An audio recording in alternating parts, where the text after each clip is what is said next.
The gambling enterprise has been expanding in North Dakota since lawmakers legalized electronic pull tabs in 2017. Renee Cooper joins us live to discuss what's on the table this year. Renee, what's at stake at the Capitol? Laura and Nicholas, you won't find the term gambling in our state century code. It falls under the guise of charitable gaming. Lawmakers in support say it will help fund charities in the state, and it's, quote, what the people want. Tribal leaders whose nations have relied heavily on the industry since the 1990s tell me it's quickly chipping away at income and jobs on the reservation. It just seems like there's all these little hits toward our gaming compacts, and the exclusivity that's, the reasons why gaming compacts were put in place. And it just seems like every 2 years there's probably 8 or more little bills that come through. These casinos were created to be economic drivers and supply jobs for tribal nations left with small, desolate land bases.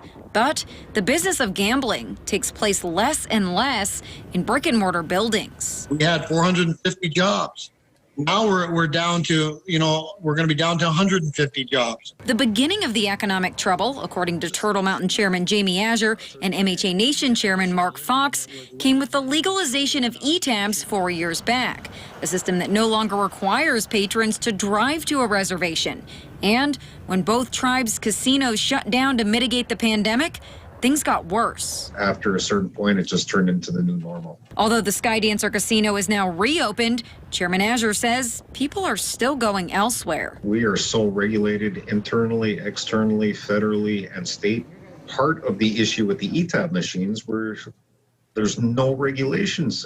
There was absolutely none. I've had several conversations with the tribes. They're looking to see if they can share in the profits, one, or limit the amount of e-pull tab machines that we have. Currently, there's around 3,400 e-pull tab machines. Bismarck Representative Jason Doctor has proposed a bill, House Bill 1212, that, among other things, would start regulating an explosive industry. Giving more funding to the AG so they can hire more regulators. I had to apologize to Mr. Doctor, but I said that's almost like putting a Band-Aid over a bullet wound at this point. But it can be effective. Maybe it's 2 years late, but I believe that's a good start. Doctor says charitable gaming was worth almost $1.8 billion in the last 2 years. To have what we feel is almost a competitor come in through the state with almost zero regulations, you can see how disrespectful that a lot of tribes could take that. Azure is a big part of the drafting of Senate Bills 2314 and 2315.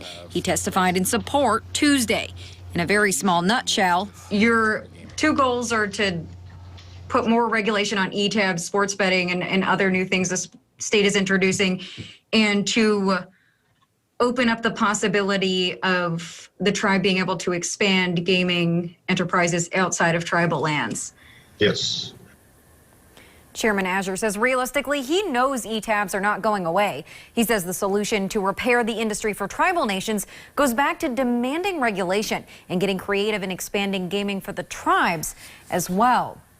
Now, Chairman Azure tells me up until the last couple of years, the Sky Dancer Casino has been the #1 economic driver for the tribe. But he doesn't expect that to last, and the Turtle Mountain Band of Chippewa is preparing. The first big project is turning the Sky Dancer Casino into a resort. Azure says they've also created an online lending program, Blue Chip Financial. We went into an aggressive plan to buy out any of the existing partners from the past. That whole plan came together. It was planned for 5 years. We completed in 18 months.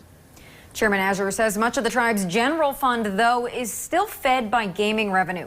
Lorna Nicholas, he says the expansion into other industries is helpful